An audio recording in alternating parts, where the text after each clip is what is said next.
Hi everyone. Sorry, it took a little bit longer there to start. I'm just setting my video on as well. There we go. Hi. So this is the next one of our webinars. So this time, if you can't hear me, please put it in the Q&A. And if you can't see me, please let me know because I'm getting better at these webinars, but I'm not the best still, I'm afraid. But this one is building your business well. So this one is actually looking at your balance sheet. We thought we'd call it building your business well, just because by looking at your balance sheet and bolstering your balance sheet, making sure that is good, it is building your business well, and it sort of is telling you more what it is doing. So, I mean, most of you know who I am. I'm Naylor of Naylor Accountancy. I always start this just with our core values. So at Naylor Accountancy, we have core values, which we sort of have everyone live by, and that's integrity, care, have fun. We try and have fun at work because otherwise you spend so many hours at work, it's a bit boring. Accountable, respect, and growth and excellence. So we call it iCharge, so it's easy to remember. Core values are great. We are going to be doing a webinar on core values, and if you don't have them yourself, it's worth having a look at these. Not mine, but looking at having some for yourself, because it is a really useful, valuable thing, and do come along to the webinar. I'm just going to go through just the webinars that, I mean, we've done a few already. So we've done Build a Better Business. We've done 3 essential tools for business, Know Your Numbers. And I know some of you wanted some of these doing again. So we'll look at that as well. And if there's any here that you still think are useful that we've gone past, let me know. I'm already done. Getting paid. And now it's building your business well. 2nd of July. I can't believe we're in 2nd of July. So there are some in August I'm probably going to do because I'm on holiday. Just as I'll just record them and send them out if people are wanting to go onto them. So that's ones that we'll do. We are doing the core values in September, which I think is really valuable to any business owner that doesn't have core values. Just a brief one for those who are not used to Zoom, but I think we all are now. So here, you've got your audio settings and Q&A. Just put any questions in the Q&A. We have got Q&A at the end, but if you've got any throughout, if I do see them, I will come to them. Otherwise, I'll wait till the end. And if you definitely can't see me right now, just please do let me know. So that'll be good. So I always start these just with a thought. So, and I love just a few quotes, but this one is, the secret of change is to focus all of your energy, not fighting the old, but building the new. So it's not worrying about the old, is the new stuff that you need to focus on, and obviously trying to make things better going forward. So this is Socrates.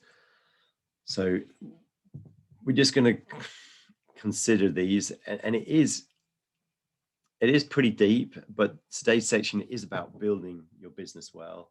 And we'll be focused on like a better balance sheet, building a better balance sheet. That in itself can be quite daunting. And it's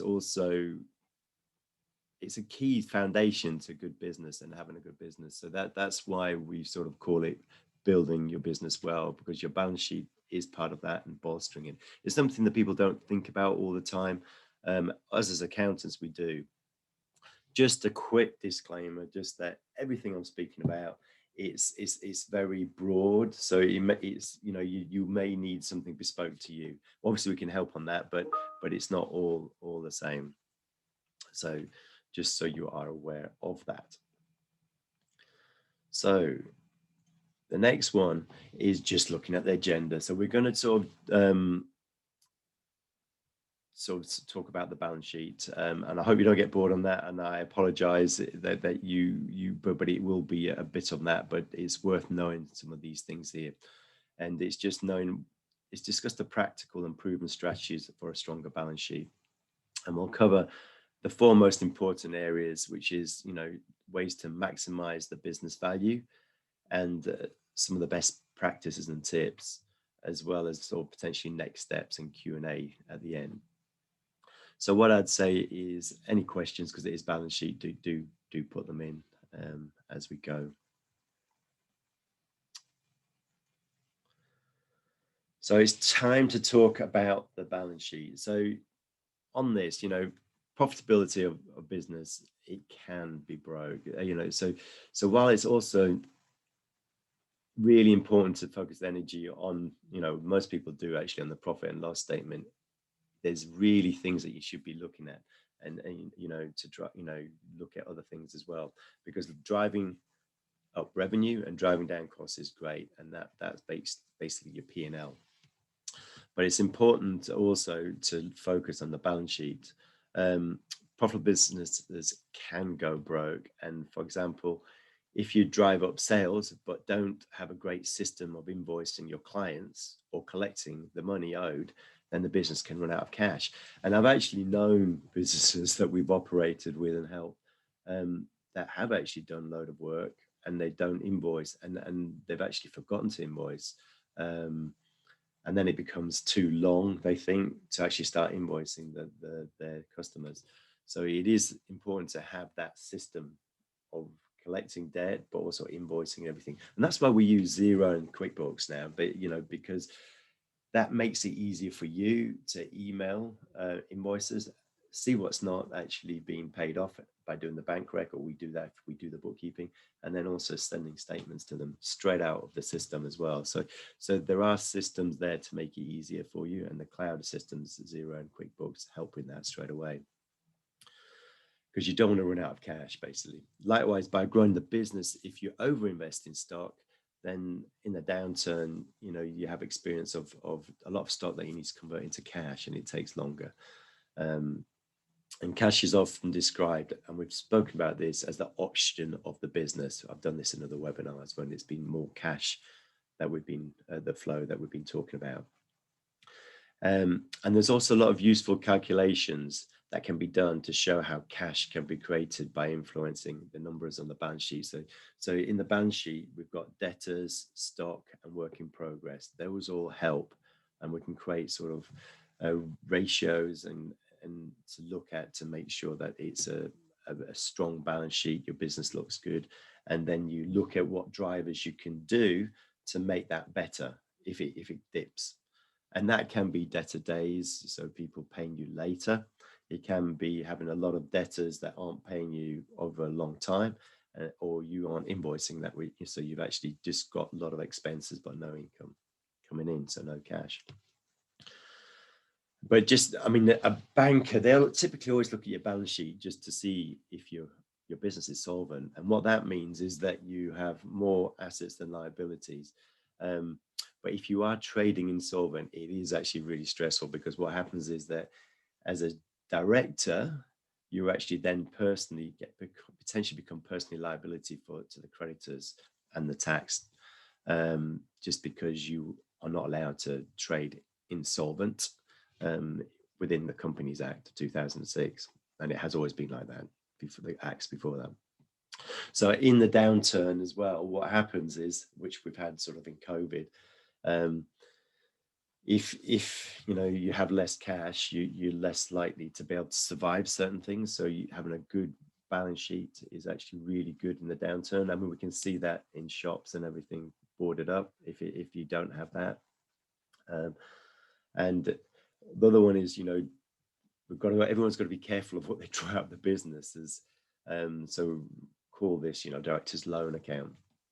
So we just got to be careful there, because sometimes you have people do take more out than they can, and then they have the tax bill, which comes later on, once you do the corporation tax return. So personal budget update is strongly recommended, just so you know what you're taking out of your business in relation to the money coming in and what is going out. Effectively a cash flow forecast, so you know what you should be roughly looking at going out as well. And like I say, having a war chest of potentially cash is always good, especially in the downturn like the COVID that we just had. I mean, it's still around, but it's not as draconian, the lockdown now. So I know a lot of your businesses were closed for a little while. We were really busy because we were trying to work out all the different things that were available to all our clients, just to make sure that you guys got as much of the money, grants, whatever was out there. I mean, just so you know, I know we put things out there and you should all be aware of it, but the furlough is going down to 70% instead of 80% from the government as of July, and then it goes down to 60 for August, September, and then it finishes in September. So there's no more furlough from then onwards, unless things change. But it looks like with vaccines and stuff, that's not going to happen. And they've just confirmed there won't be an extension of this furlough the last few days. That's the government. So the next one is, what does the balance sheet tell you? Now, yeah, we know we need to focus on the balance sheet. So let's talk about what's it actually tells us. So it's sometimes known as the statement of financial position as well. And it provides like just a snapshot of the business at a particular point in time. So at your year end and your year end accounts, we do a snapshot of it when we do your accounts. If you're in Xero QuickBooks, you will see that constantly. If your bookkeeping's not up to date, then it won't be accurate because you've got to do your bank rec. But if it is all done, then it'll be very accurate, and it wouldn't be too much if you're quite up to date with your bookkeeping. So it basically measures your net worth of your business, which is basically your assets less your liabilities. So what you have as positives, as in debtors, cash, goodwill, anything like that, and your liabilities, things that you need to pay like loans, tax of any form, any suppliers. But it also shows the business is solvent. And that's what I was talking about earlier. So if your liabilities are greater, as in what you owe people, than what people owe you and what you have, then you're actually business insolvent, and then you need to fix it quite quickly. Because of what I was saying earlier. You can also sort of compare different periods just to determine whether business's net worth is increasing and getting stronger, or there's some issues, so like a canary. So a lot of these ratios, we will talk about a few key ratios, but they are like canaries, just telling you what's actually happening and what you may need to be looking at. And what it does is it just gives you the heads up so that you can actually make those decisions to ensure things are going to be okay in the future. So the key ratios are sort of like debtor days, inventory days, and working capital, and we sort of cover those. I have actually got a list. If you want and you're interested, I can send you that. We've just done a document. It's a 10-page document, but you can read through it, and it may be quite useful for you. If you do, just let me know at the end.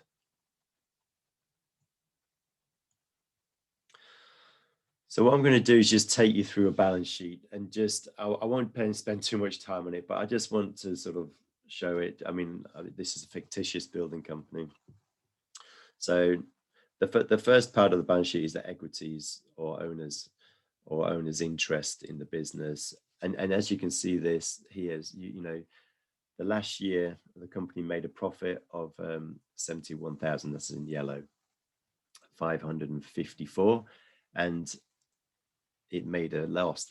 Well, when I say, you know, in 2019, 2020, it made a loss of 45,857.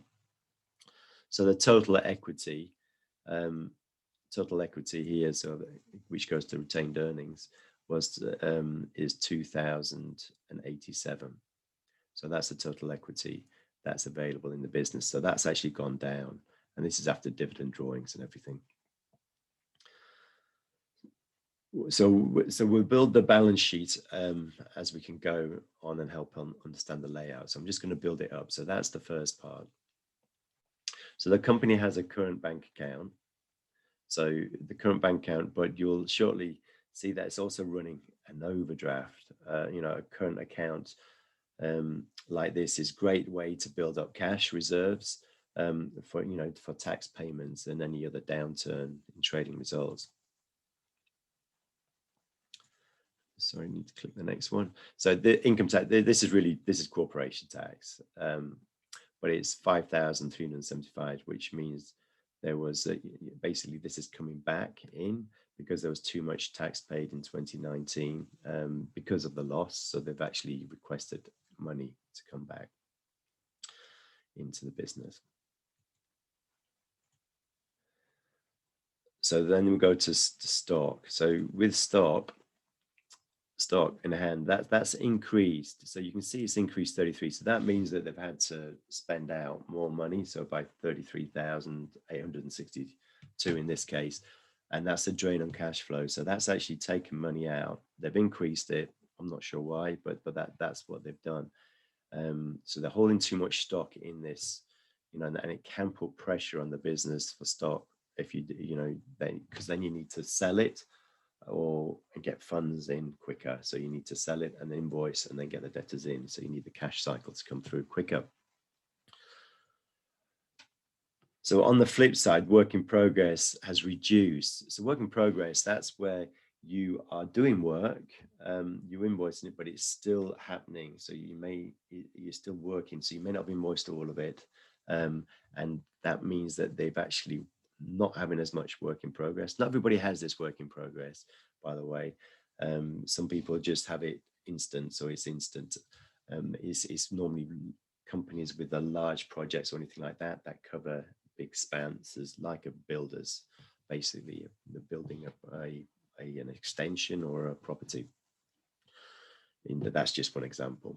So here you've got 15,000, whereas it was 63 before. So it looks like there's not that much extra money coming in either, which isn't potentially great. So that could, you've got no real income then coming in to pay your wages and everything like that. So now we're just going to go on to the shareholders advance account. This is basically your director's loan account. So it's another word for it, shareholder advance account, but director's loan account, which you'll be really familiar with. Now you can see this is the directors owe £649, £1,000. So it's suddenly gone up massively. So they've taken out more, which again makes it less, they owe that back to the business, and they're taking out the business. They're lowering the cash flow, so they're putting strain on the cash flow. And it means that there's just more of an issue. This isn't good, just because if the company fails, the liquidator or receiver can demand this money back from the director, and they won't have the protection of a limited liability, and it will be a personal liability. So shareholders are taking more cash out. So there you can see there. So here we've got the accounts receivable. So cash is tied up with debtors. So there's quite a large amount of debtors here. It's not as big as it was the previous year, but it's still bad. And we can calculate this by, I don't know if we could do it. Well, sorry, I've gone too quick, but we can calculate it's about 48 days to collect it. If the payment terms are 7 days, then that would sort of increase the cash cycle, so you'd have less debtors.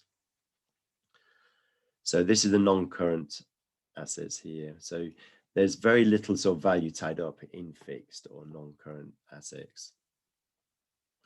This could be a signal of sort of eroding value, or as fixed assets are dropped by 23k.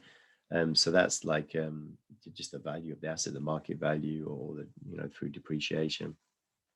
In other words, some fixed assets could need replacing in the future, so there could be a future drain. So that would sort of have those sort of questions: do we need to replace these assets in the future or not? It may just be the depreciation, the long life of it may be longer than what is being depreciated, or there's something may have been sold as well. We wouldn't know that in this case. So in the total assets here, so although the total reduction in assets is only 15,000, we need to remember that one of the assets that has increased is the debt owed to the shareholders of the company. So that's like the debtors. So that goes into the value. So, but the problem there is, are they going to pay? When they're going to pay? So there could be a little bit of an issue there. So if you do take that, the true asset reduction would be 47,996. So that if you took that out, then it would be a reduction. of 47,000, so nearly 48,000 pounds. So I'm going to move on to the next one now. So here what have I done? Total assets. We've done that one. Sorry about this. I've not done this one before, so it's all this is working okay so far. So we can see here like the Visa account. So that's your credit card. That's increased, quite a bit, 3,000 to 3,000. So that means that that's been used, but that could be because of poor cash flow. So normally when your credit card goes up, it's because there's worse cash flow. On your bank account, the bank overdraft's also increased to 36, from the 36. So this is an overdraft. So these are liabilities to the bank. So it's an overdraft. So that's gone up slightly as well. So both have gone up. So often the most difficult time of the month for cash is not the last day of the month.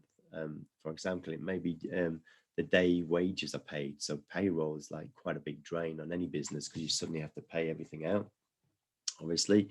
And a useful sort of measure for here is to, is to see if the overdraft reduces to zero at any time during the month. So what might happen is that it may just go down, when the cash is coming in, and then when obviously the wages are paid, that goes up, and then you're waiting for the next load of debtors to pay you, and then it will go down again. So they'll go back to zero.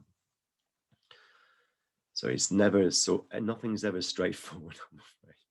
You have to sort of delve into things a little more. So here, the value-added tax, the VAT.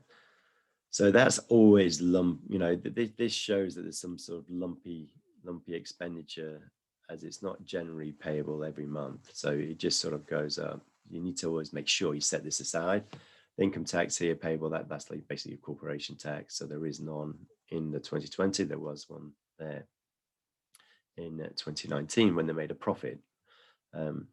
So good strategy to preserve cash flow is to put aside an amount each month for VAT. And that's what we say to clients, basically, especially those who have large VAT bills, is we actually say basically create another saving account or tax account, whatever you want to call it, and then just put some money aside there. 20% of all your income would more than cover it, because you've obviously got expenses as well, just so it's there for your VAT, because there's many a time we've had people not having enough cash for the VAT.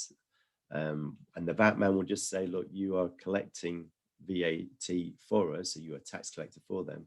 You should be giving us that money. That was never your money, because you put 20% on your sales cost. Now, at the moment, they are really helpful, HMRC, with anyone, because of COVID. So they will go into payment plans, but it's best not to go down that route if you don't have to, basically. So the phone. So here, this is just just the phone. So just a quick note, on that. It's just gone down slightly, the use of the phone. So it's just a note on a loan for the phone. So the asset finance interest rates are often sort of much higher than the bank finances. So what we say when we see there's a phone loan here, it might be worth consolidating that into a bank loan, just because it's less interest. And it's not that big, so probably worth closing that out. And we have, in fact, been helping one company to do that, actually, because they had loads of credit cards, and we basically said, look, let's see if we can actually pay those off and then get a loan if we need it, but then just don't take out as much money for a while. So that's your director's loan account impacted there, and then just make sure that you've got everything back on track, and then don't worry about credit cards unless you really need to. Just manage your own personal expenses out of the business, and then the business expenses as well, because then you'll get back on track, and it's a lot cheaper, because as you get into credit cards, it's just massive. It can be really big interest rates. So trade and other payables. So perhaps the biggest indication of cash strains in the business is trade and other payables. In this case, you can see it's increased massively. So So it refers for the trading accounts as effectively the cost of sales. So we can calculate that it's taking like 74 days to pay a supplier on average. And last year was 47. That's using the ratios, like the debtor and creditor days. So not having sufficient cash to pay suppliers each month is stressful, and it's also risky. And we'll take a look at that calculation soon. But it's just always good to pay things as they come in, if you're able to do that.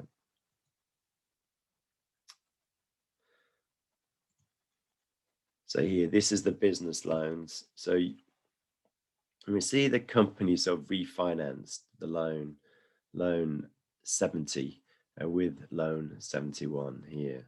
So in the current climate, so refinancing like this may result in reduced interest rate, especially if it's a government one, backed one. There's a new one now, so it's just come out sort of July time, well, just before July, and that's a government-backed loan again. It's not as good as the bounce back or even the C-bills, but there's a new one come out. So it's always worth having a word with your bank manager. If you can't get anything from your bank manager, let us know if you are looking at loans, because we have a partnership with someone who can actually look at loads of stuff. And we can actually just put you through to them, and they can sort of help you see who they are. And there may actually be better rates out there than your bank as well, but tends to be your bank is always very useful, because they are the ones that know you. So you can see they just refinanced it there. So here on your net assets, it's only 2,087. So it has no ability to borrow any further funds effectively. So if you went to your bank manager with that sort of balance sheet, you probably wouldn't be able to borrow it easily without putting something else up for collateral. And we'll just go into that in more detail. So with the reduction in net assets, it's over 45,000. We need to sort of think about how to bolster this balance sheet and reduce risk. So we'll sort of use this to do some more little bits just so you can see what's actually happening. So we have some sort of strategies that we know of, and we've got loads actually, but we've got a bank of them, but it's always different for each business, depending on what the business is, how you are, what you are focus on, and what the business currently is as well. So these are just some practical proven. In the current climate is always worth companies knowing these and looking at their balance sheet. Things are picking up. Obviously, we've seen poor balance sheets in the high streets, like I say, with Arcadia Group going to the wall and everything. They're actually just online now, because since they were bought up by whoever the administrator sold them to. But it's quite a sad situation on the high street, and that's because they didn't have good balance sheets, but and they were just getting eroded all the time. And the one thing I'd say is, don't focus on what on the bad things. Focus on what you can control and adopt practical, proven strategies just to bolster your balance sheet, if that's to build your business well. Don't worry on all the negative things.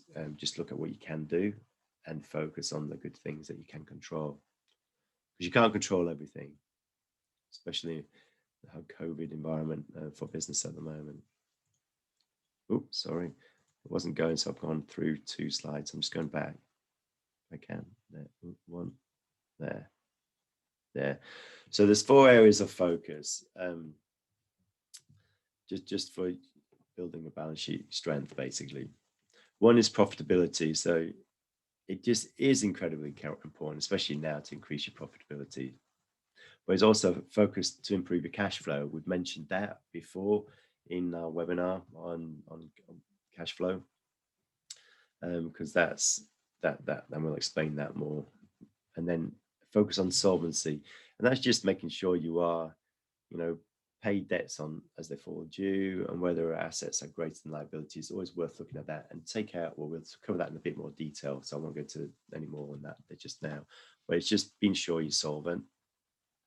And director's loan account or the shareholders account It's just there.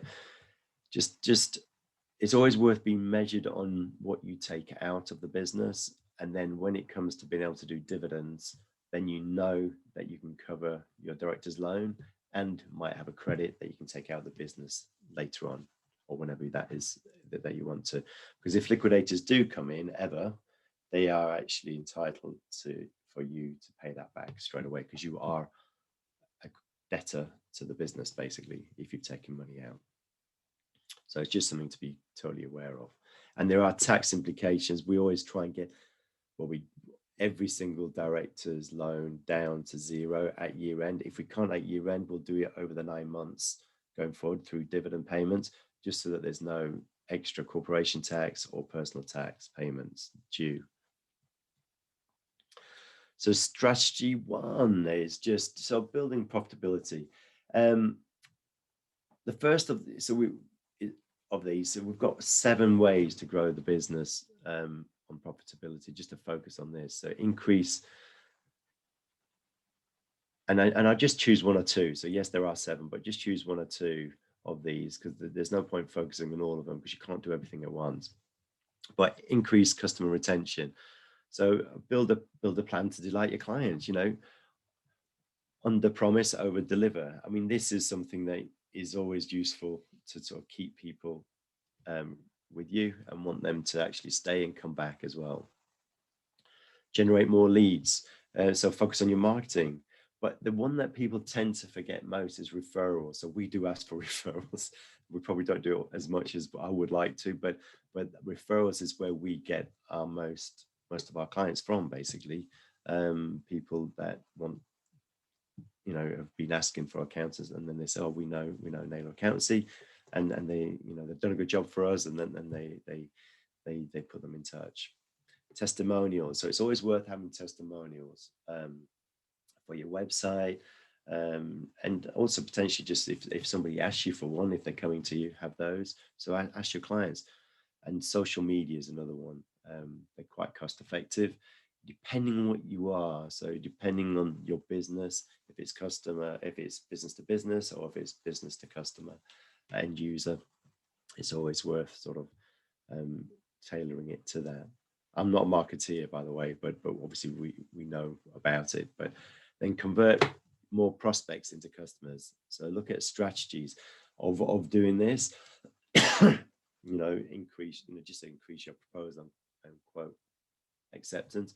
And some of this you could do sales training. I'm actually looking at, there's a friend of mine who does sales. He's like a consultant in sales, and he's asked if he could do a webinar with me. So if any of you are interested, I may push that through. So you can actually just let me know if you would be interested in potentially a sales webinar at some point in the future. So what I'm trying to do is, with these webinars, it's not just accounting, I know this is balance sheet, but it's not really just the balance sheet. It's looking at your business. So it's ways of looking at your business to help you grow your business, make it better, make it more valuable, make it sturdier, make it more saleable if you want to sell it, or make it just more weatherable through time, and give you what you want: extra time, money, peace of mind, basically. But so that's why I want looking to other people that could do webinars with me, or that could be useful for businesses. So if you've got anyone in mind, please let me know. So to increase transaction value, so that's just basically to encourage clients or customers to spend more with you, and give them more options to upsell, and also let them know what you do. Because what we find just in us as accountants, people always just think that we only do compliance, but we don't just do compliance. We do forecasts, we do management reporting, we do FD work, board meeting and things like that. So there are other things that we do that people don't realize. So we trying to let people know. Part of these webinars is letting people know we don't just do it, but it's also helping you guys as well. So think of things that you could do there. And I know lots of you do many things and have lots, so you have a load of add-ons and things as well that you do. So increase your transaction frequency. So ways to encourage your customers to buy more And more often you see that with advertising, a lot of like Diet Coke, anything like that, anything consumable. There's loads of that. But you can offer like loyalty benefits. And I've noticed that Tesco now, I have to have my Tesco loyalty card when I go, if I want to get the better price. I never used to go in with it. I never bothered with it because I don't go often to it's just a little metro. But now I can see there's a big price difference. So now I'm going to bring it with me when I go there. And then they'll know my purchasing habits. but that's loyalty cards, and a reminder of the service, or simply staying in contact with the customer more. I mean, just so that they keep you in mind, basically. And then also you can look at your costs, so reduce variable costs. So that identify things that you can change, that rework. Also consider negotiating a better price from suppliers. I mean, that's difficult in these times because everything's going up with the inflation and shortage of materials. And finally, sort of look at reducing overheads and fixed costs. And it's worth looking at this annually just to see what there is, and then see where you can, and if you can downsize. And at the moment, say with office space, you may not need as much office space just because you may not have as many people in the office that you thought you would, because people are working from home. And that's, you can see that in the city, London, and lots of places. They're actually not having as many offices. They're closing some offices down, and they're doing hot desking. So it is happening, but you can do it on a smaller scale. So what we've done in Naylor Accountancy is I actually gave up the office because it was only me and Dee. Now there's more of us. We need an office again. So we're opening up. We've just opened up in July, the office again. Because of COVID, we couldn't go in anyway. So we're going back in on Monday. But we've actually downsized the office. It wasn't intentional. It's just that somebody else took our office. But we don't actually need more space because there's going to be 2 or 3 of us in the office, and not everybody at the same time potentially either. We will still have meetings there with you guys and everything, and we are going to still be there. But we won't all be there potentially at the same time, just because the way of work's changed slightly. And that saved us a little bit of money, not much, but a little bit. So, the thing I'd say is always be careful you are cutting fat, not the muscle, because sometimes businesses go over top and then they cut in the muscle, and then that impacts their business going forward. So really do, be careful on that one as well. But these are just sort of 7 ways to grow the business through, increasing profitability. Improving cash flow. I know we've had a webinar on this. This is a very quick slide.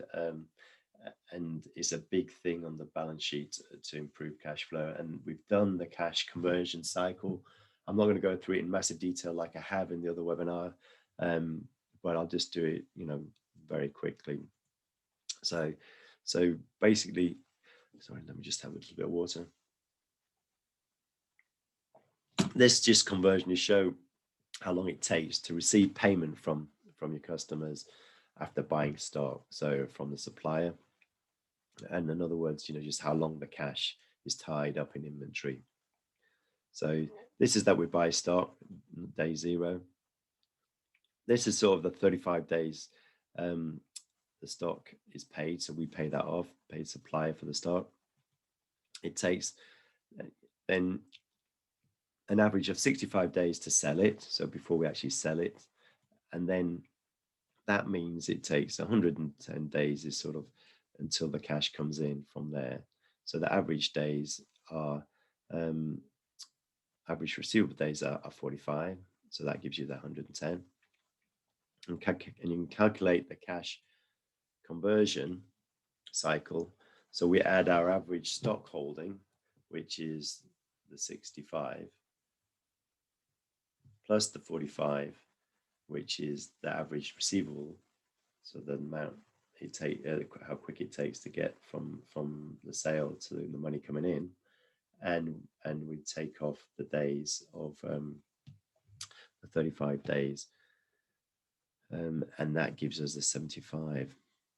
So that's it. So the cash conversion cycle in this situation takes 75 days.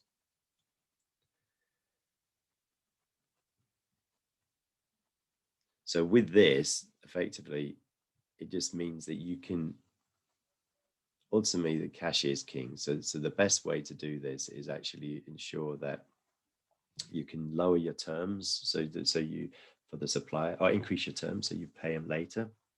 You can lower your terms of receivables so that they pay quicker, and that all helps that 75 days get less and less. So it just sort of does that. I won't go into more detail because we did that in the cash flow webinar. But what I just say is ultimate cash is king. So cash conversion cycle is really key. The more cash you have in the business, basically, the stronger your balance sheet is, and it's easy for you to weather these, any bad downturns. And that's why the government basically gave us all these bounce back loans, C-bills, and they're doing a new one, just because they know if you have cash, yes, there's a loan, so there's a liability, but that's a long-term one. So you can actually utilize that in your business to get through these stormy days if it's impacting your business negatively. So that's just be aware of that. I mean, it technically doesn't make any difference if you've got cash in, because quicker, because your debtors just go. So your balance sheet isn't changing, but cash has gone up. But it just means the quicker you convert debtors to inventory cash, the stronger your business is, because you have a risk when the debtor's there of them not paying. So especially in this time, potentially, so you want to get people paying as quickly as you can. Sorry about that. So it's just worth having a look at negotiating better terms if you can. So I've just covered that, so the debtor days and everything. I think I've covered everything there on that slide. So we're just going to go to some key ratios here. So I hope I don't lose you on these key ratios, guys, and I apologize if I do. It's not intentional. So let's go. So this is the same example basically as before. Right here. So we can see from inventory here, it takes 38 days to sell, whereas last year's it took 15. So this is just a formula. You have the stock, cost of sales times 365. So 365 is the number of days in the year. So that's why and that gets it into the number of days. So we've got a larger inventory, obviously, which so it takes 38 days to sell that. So if we reduce that by 9 days and can free up, we can actually free up £13,503. So if we can reduce that 38 to 31, that increases it there. It'd be the same in both, basically. But just move on to the next one. So here, this is sort of work in progress. So we'll call it WIP. So the work in progress is this, the amount of 15,000 over the cost of sales times 365. So that's obviously to get the number of days. So that was 41, and now it's 10. So work in progress is taking 10 days to invoice, which is much faster than last year, which is 41. So it's actually got better than it was last year. So if we implement a weekly progress invoicing and reduce this a further 5 days, then we can free up 7,500. So that just means they're invoicing more regularly for the work they are doing. So there's not work in progress on their balance sheet to invoice in the future. You can just see here. So, and out of interest, if we just look at this last year, you can see it was 41 days invoice. And if we reduced it by 25 days, that would have been 38 grand extra cash. So that would have been a massive. So if it was a similar, reduction, that would be really good. Extra cash in the business. So this is another formula, the debtor. So the debtor days, and that's a pretty consistent, 45 and 48. So that's good. That's good. So debtor days, unless we get that quicker. So that's how quickly people pay invoicing. So that's the formula is debtors over sales times 365 to get into days. So these are debtor days. But if we do reduce that, you can see it just frees up more cash, like the 18 days reduction, that would get £31,000 more in. So it all moves. So we just need to reduce things then, and it works quite well. So where am I? So here, so if we're here, so this is the total. So the total 52. So if we add the cash, we could free up to reduce inventory days, work in progress days, debtor days. We'd free up 52,000. So this is just all the totals that we could free up. So that's the inventory days, freeing it up the number of days we said, which was 9. This is the work in progress days, which was 5. So just invoicing every 5 days. And then here it was reduced by 1831. So that's 52,000. If we'd done it in 2019, it'd been even more.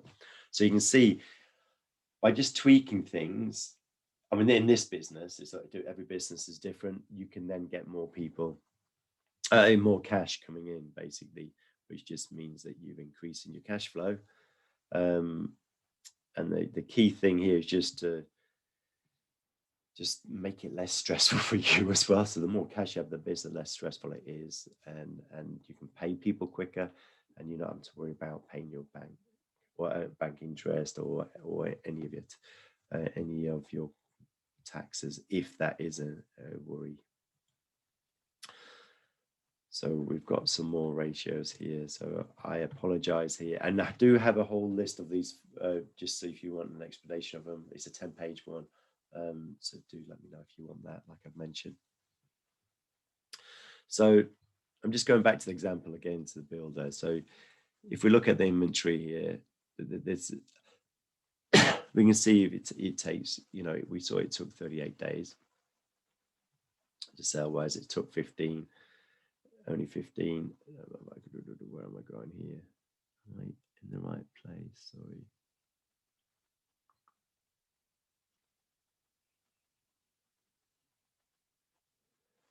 So this is just reducing everything by 30 days. So we can see that would extra cash needed. This is on the payables will be 45 if we actually pay out quicker. So this is how we pay 74 days to pay out, or this business. So we'd need an extra 45,000 if we're going to pay out in 30 days. So that has a big impact on that, obviously, but it's not. It's just worth knowing that if you want to, it just does help if you can able to pay that quicker. So here, this is again just the total. So if we've got 52, extra cash needed 45, that means the net improvement will be 7,000. So if we pay it out quicker, we always need cash in quicker, but it only means that we're getting 7,000 extra at the end of the day. So it would free that up. So it's just showing you, if you do improve your payout, it does impact cash as well, which is as long as you've got the cash there, that's good. And so you want those things just to make it less stressful for you having the cash coming in. So it's worth doing it just to make things go around quicker for you in the cash flow, the cash cycle. So that's the extra cash, and that's the 7,000. So the strategy number 3. So just to recap, we've done the building profit, so get, build profitability. And then the second one was improve cash flow. The third area is just to maintain solvency. And this is quite easy just to monitor. It's just monitor it. So it's basically first the ability to pay debts as they fall due. Just as we said a minute ago, you'd have to have £45,000 extra cash to pay those 30 days after 30 days, rather than the 70 odd 4 days that it was actually being paid to the supplier. And then the second part is the total assets are greater than total liabilities. So we always want to be looking at that as well. So let's have an example again. I hope this is explanatory. So this is the current ratio. So the current ratio is basically a section of the balance sheet that we look at, where it's things that are liable now basically within the next few months. So here you have current liabilities, current assets over current liabilities.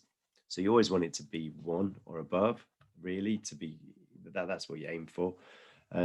So in this case, it's 1.3 in 2020, 1.55. So you can see that there's less current assets in 2020. So it's gone down as it was 1.5. But we also need to just adjust it a little bit, because this is basically a director's loan. So it's worth, this isn't going to get paid out within the next few months, because this is to the directors. So it's effectively director's loan.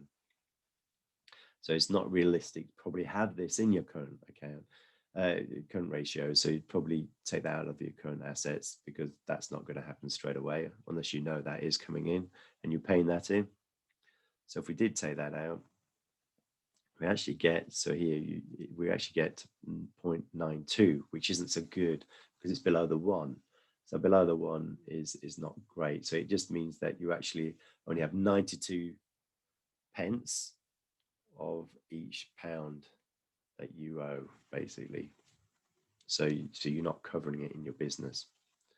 And to fix this long term, so we basically need to go back to our first strategy, which is increase profitability. So we want to become more profitable to make sure we have more current assets, which is, debtors, cash in bank.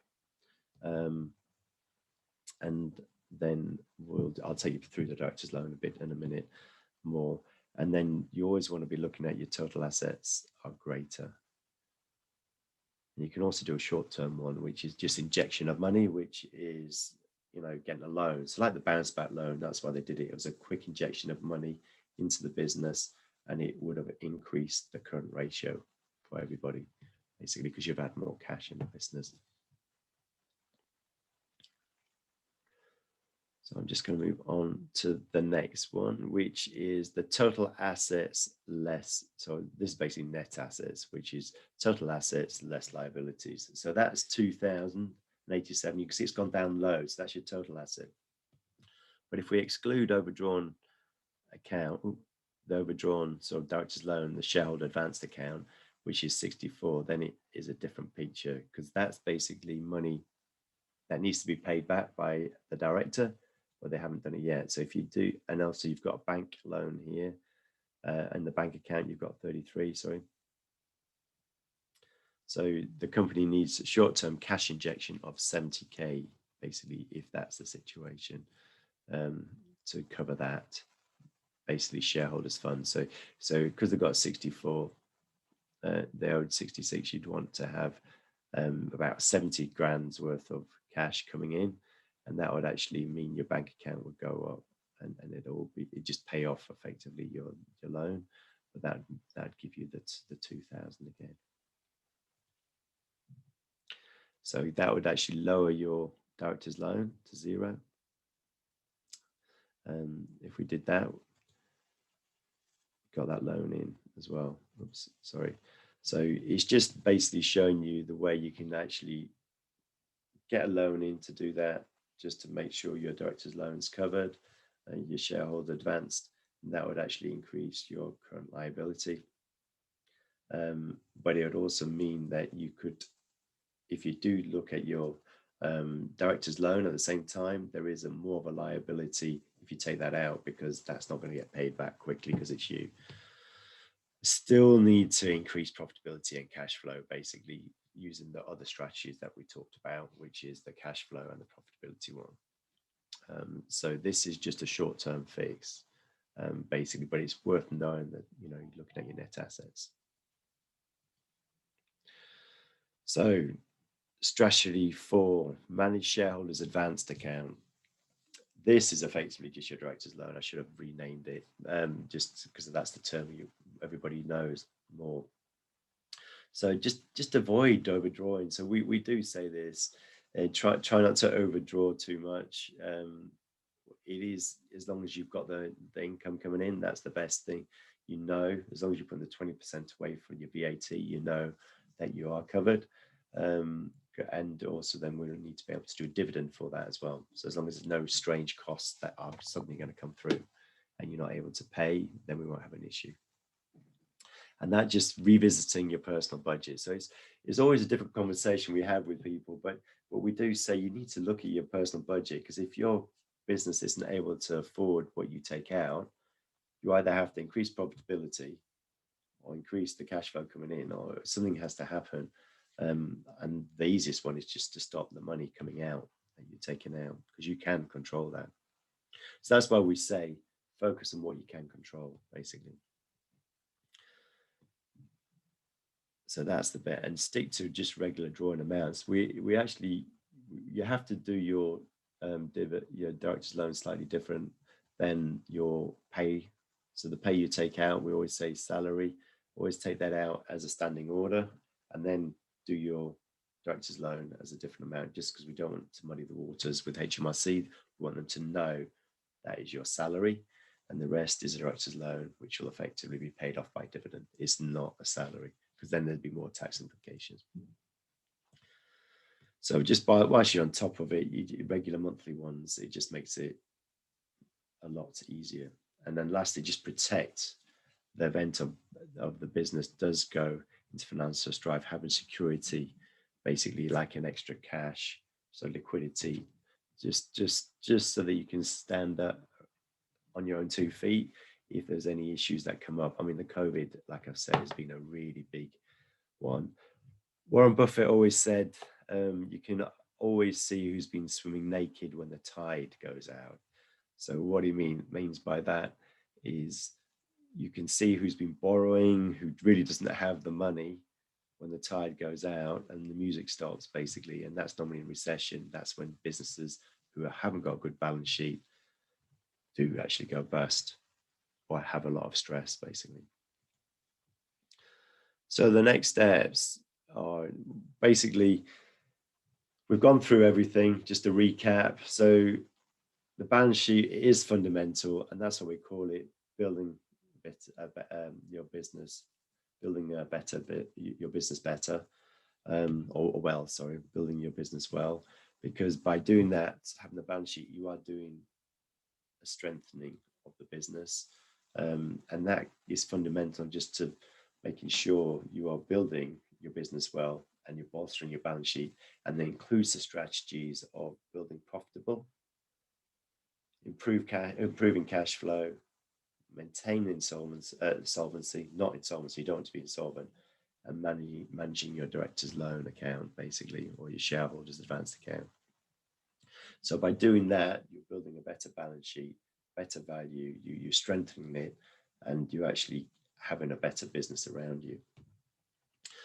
So our aim is to help you. So don't do nothing. If you need to, just think of an option. Think of 2 things that you may come from this that might be able to help, and make a plan, basically, and focus on what you can do and not what you can't do, and especially what you can control.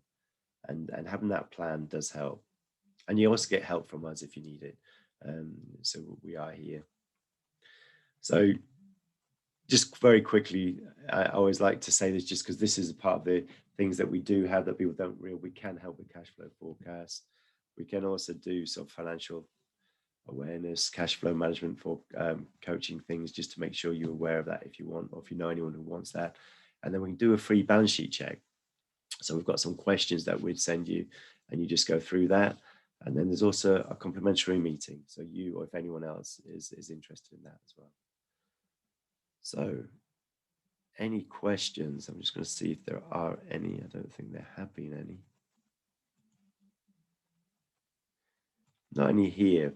But one question we do get is on the personal, and I'll just go back, is on your personal, just planning your own personal expenditure out of the business. It's always worth knowing what you want out of the business, also what you want, what you can afford out of the business. And if you're never sure of that, what you can take out, always speak to us, and we can sort of tell you this, you can comfortably do this. And if you want to do that, you need to extra, if that's what you want, you'll need to actually get yourself more income coming in and more profit in order to cover that. they're not nice conversations to have with people who want more out of the business than they can actually give them. But unfortunately, you've got to be careful with your business, not taking too much out, because it leaves you with a lot of stress, and us, because we try and help you as much as possible to make sure you can pay it back without any tax implications. So if there's any other questions, do let me know. But this is the balance sheet that we've talked about. It is building your business well, but it's just trying to give you focus on the balance sheet, because it is actually key as well as your profit and loss. To be aware of that is worth looking at and being aware of it. And like I said, you can see everything easily in QuickBooks and Xero. Yes, yeah, and I'll give you the 10-page copy with explanations, Claire. That's absolutely fine. And if anyone else wants that, just let me know. And if you've got any questions once you've read it, just let me know as well. But it should explain them. Within Xero, they do actually have, and QuickBooks as well, some key ratios. When we do management reporting, we do whatever key ratios are worth doing for that business. So there's loads there, and that this copy will definitely give you some as well. All right, well, I'm going to leave unless there's anything else. But thank you so much for joining us. It's lovely to have people on these, and I hope they are valuable to you. I know they're not always good, but it is something worth knowing. Anyway, is that more? I can't see anything else there, but hopefully you've enjoyed this. And if there is any ones that you think would be worth having more of, let me know. And I hope to see you on the next one. Take care and have a good weekend. Bye.